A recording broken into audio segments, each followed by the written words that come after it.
Assalamualaikum warahmatullahi wabarakatuh. Jumpa lagi bersama Guru Sejarah. Pada video pembelajaran kali ini, adik, yang kita bahas adalah masalah fakta pertahanan Warsawa yang dimiliki oleh Uni Soviet.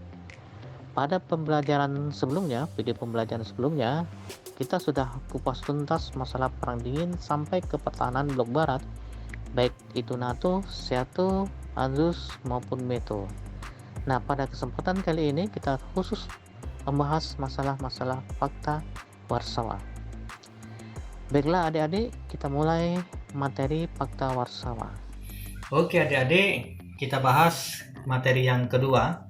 Setelah kemarin kita bahas masalah-masalah Perang Dingin sampai dia nanti fakta pertahanan dari blok barat. Nah, sekarang yang kita bahas adalah fakta pertahanan yang dimiliki oleh Uni Soviet, yaitu adanya fakta Warsawa. Ya.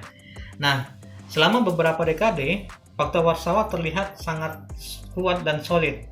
Namun kaki-kaki raksasa aliansi militer blok timur itu ibaratkan terbuat dari tanah liat dan dengan cepat runtuh tanpa serangan dari luar. Nah, di barat, Uni Soviet selalu dipersepsikan sebagai agresor yang kejam. Namun, banyak yang lupa bahwa baratlah yang pertama kali mendirikan NATO pada tahun 1949. Nah, Uni Soviet merespon pendirian aliansi militer dan politik tersebut 6 tahun kemudian, sehingga terbentuklah Fakta Warsawa. Jadi, Fakta Warsawa ini didirikan yaitu pada tanggal 4 Mei tahun 1959. Dengan anggotanya adalah Uni Soviet, kemudian ada Albania, Polandia, Rumania, Hongaria, Jerman Timur, Cekoslovakia, dan Bulgaria. Nah, itulah adalah anggota-anggota dari Fakta Warsawa. Nah, kalau misalkan kita lihat tujuan dari Fakta Warsawa, yaitu untuk melindungi para anggota dari Fakta Warsawa, kemudian mengorganisasikan diri dari ancaman-ancaman NATO.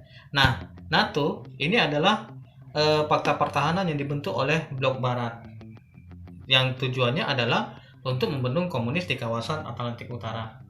Nah, Dek, setelah Fakta Warsawa berdiri, maka sebagai ujian pertama yang dihadapi Fakta Warsawa, ini terjadi pada tahun berikutnya, berarti tahun 1960. Ya. Ini muncul demonstrasi anti Soviet besar-besaran di Hongaria yang kemudian didukung oleh dinas-dinas keamanan barat, yaitu pada 1 November pemerintah Hongaria yang baru mengumumkan pengunduran diri dari Fakta Warsawa ini tak tinggal diam, gitu ya.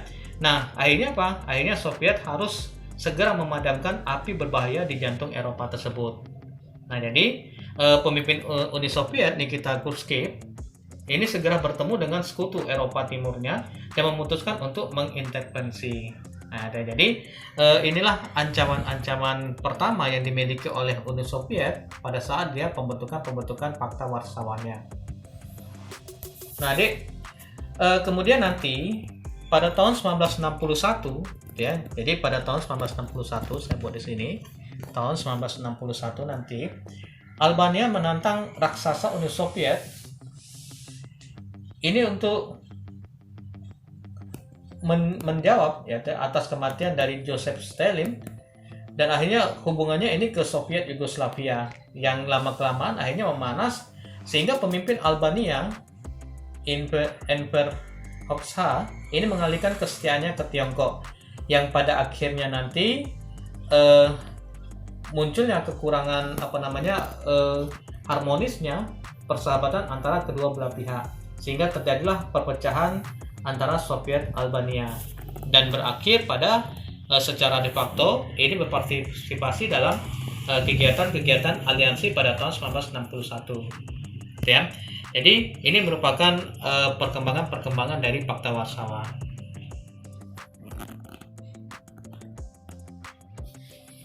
Oke adik, kita lihat runtuhnya Fakta Warsawa. Nah, yang menjadi penyebab runtuhnya Fakta Warsawa yang pertama adalah yaitu adanya rakyat yang tidak memiliki rasa nasionalisme yang tinggi. Kita ketahui bahwa Uni Soviet memiliki wilayah yang sangat luas nih, serta membawahi lebih kurang 15 negara. Gitu ya. Ini berbentuk republik. Nah, sehingga menjadikan Uni Soviet ini pernah menjadi salah satu negara terbesar di dunia Karena luasnya wilayah Uni Soviet inilah yang menyebabkan Uni Soviet memiliki keragaman budaya. Nah, sehingga nanti dengan banyaknya keragaman budaya, gitu ya, ini justru menjadi Uni Soviet tidak memiliki rasa nasionalisme yang tinggi, sehingga beberapa negara bagian, ya, beberapa negara-negara bagian dari Uni Soviet ini melakukan gerakan-gerakan sporadis yang menyerang pemerintahan pusat dan menyebabkan Uni Soviet menjadi goyah. Ini yang pertama, ya. Nah, kemudian yang kedua adalah adanya pemerintahan yang totaliter. Nah, tujuan dari Uni Soviet waktu itu adalah untuk menciptakan keteraturan dalam sebuah negara sehingga rakyat harus tunduk kepada kebijakan pemerintah. Nah, inilah yang menyebabkan Uni Soviet menjadi sebuah negara yang totaliter. Yang ketiga adalah kemiskinan yang melanda Uni Soviet. Ya. Nah, masalah-masalah kemiskinan ini disebabkan karena perekonomian Uni Soviet ini menganut paham sosialisme, sehingga menyebabkan segala hal yang berurusan dengan perekonomian harus dilakukan dengan melibatkan pemerintah. Jadi karena melibatkan pemerintah inilah nanti, maka Uni Soviet ini tidak mengalami kemajuan yang pesat karena tidak adanya kreativitas dalam pengelolaan kas negara Uni Soviet. Itu penyebab yang ketiga. Nah, yang keempat penyebabnya adalah munculnya kebijakan Gorbachev. Jadi kebijakan Gorbachev ini ada 3. Yang pertama nanti ada Glasnost, ya. Kemudian ada Perestroika.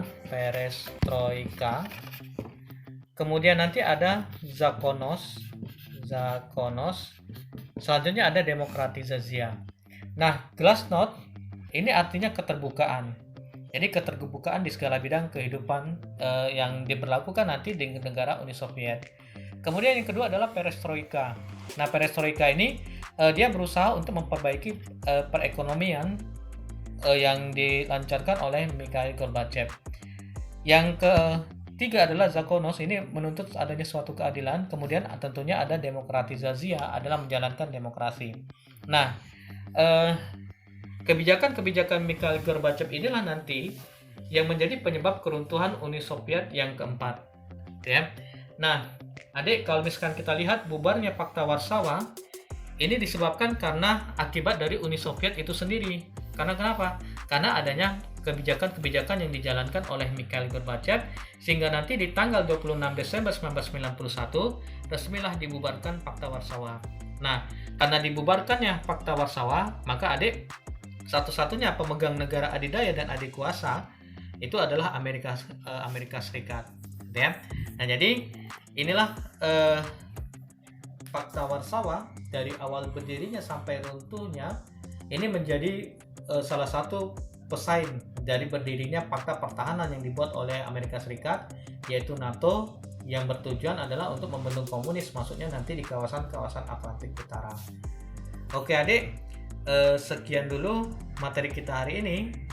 Mudah-mudahan nanti materi yang disampaikan oleh saya pada saat ini ini mudah-mudahan bermanfaat bagi kalian semua, dan tentunya tetap terus dipahami masalah pengembangan dari perang dingin sampai nanti dia munculnya perluasan dari perang dingin di beberapa negara